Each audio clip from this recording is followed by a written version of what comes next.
Hi parents, last year వరకు Sainik school examination entrance result వచ్చిన తర్వాత రౌండ్ 1 నుంచి రౌండ్ 6 వరకు ఈ కౌన్సిలింగ్ ప్రాసెస్ అనే ఉండేది. ప్రతి కౌన్సిలింగ్ మధ్య గ్యాప్ అది ఇది చాలా హెవీ టైం వేస్టేజ్ అనేది బాగా ప్రాబ్లం, డ్రాగింగ్ మెథడాలజీ ఉండేది. ఇప్పుడు ఎన్టీఏ ఈ రోజు వచ్చిన రిజల్ట్ని చూస్తే మీకు వచ్చిన మార్క్స్ని బట్టి వాళ్ళే స్కూల్ అలాట్మెంట్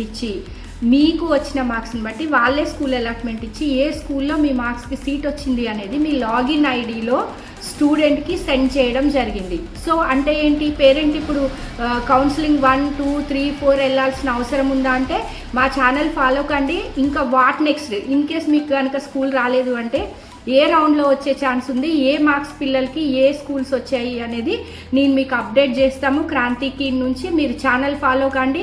బికాజ్ ఎగ్జామ్ రాయడంతో పాటు ఫర్దర్ అప్డేట్స్ కూడా మీరు అలర్ట్గా ఉండాలి.